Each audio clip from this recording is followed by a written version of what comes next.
The idea of Bible codes began in the 12th century when Jewish students discovered interesting and relevant hidden words in the Hebrew version of the Torah, the first 5 books of the Bible. Devout Jews believe that details of everything that will ever happen on earth are recorded here. The great rabbis have always stressed that as these writings were dictated by Moses straight from God, no alteration should be made to the text. The modern era of Bible codes was begun by Michael Drosnin, a Slovakian rabbi who narrowly escaped the Nazi death chambers. His interest in ancient books about Bible codes led him to develop his own theories. Although the Second World War had helped to ruin Wiseman's old life, it did promote the idea of code breakers, with the famous stories of the German Enigma program.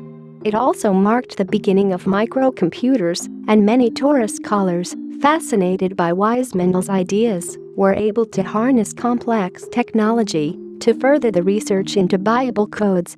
In 1994, a group of intellectuals, Doron Witztum, Eliyahu Rips and Yoel Rosenberg, published a study in the Statistical Science Journal of an experiment they had conducted using methods developed by Wiseman. They said they had found references to 34 great rabbi sages, together with their respective birth and death dates, hidden in the book of Genesis. This study ignited the scientific and popular interest in Bible codes, which is still active today and has led to many more books being produced, although not all of these have had such groundings in scientific procedures. So how are the messages in the Bible decoded? In its simplest form, the research uses a system called equidistant letter sequencing. This works by placing all the letters in the text next to each other, with no spaces or punctuation. Then, by performing uniformed jumps along the letter chain, other words are discernible. For example, generalization. In the above passage, by skipping to every third letter from the starting point, we get the word Nazi. The method can be used forwards or backwards, with any number of letter jumping or spacing. There are even more complicated ways of decoding, called arrays or matrices.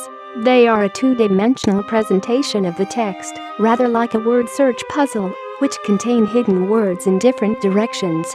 Wiseman's initial discovery was that, by taking the first T in the first verse of the book of Genesis and then skipping 50 letters 3 times, you end up with the word TVRH, the Hebrew spelling of Torah.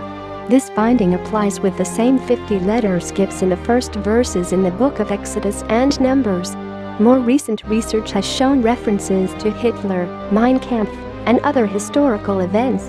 However, sensationalist authors have rather corrupted the system to produce fanciful assertions, and the Bible code has become a phenomenon rather akin to the prophecies of Nostradamus.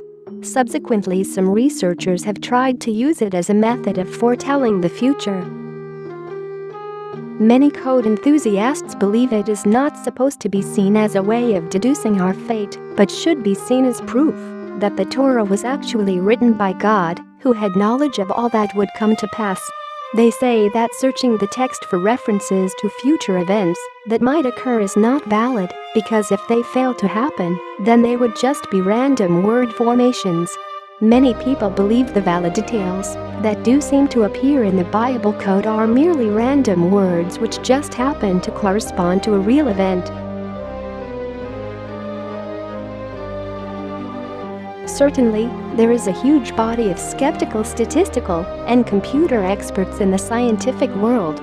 2 such intellectuals, mathematicians Dror Bar-Natan and Brendan Mackay, were the first to refute the findings of Witztum, Rips, and Rosenberg. Mackay and Bar-Natan found similar results when looking for the details of famous rabbis within the text of Tolstoy's War and Peace. Other experiments have also revealed the foretelling of famous assassinations, Princess Diana's death and the war on terrorism, all hidden in the text of Melville's Moby Dick. The Bible code breakers say they are pursuing this subject to prove God actually did write the Bible, although one is tempted to think that an overly elaborate code system will have little effect on the faith of either a believer or an atheist.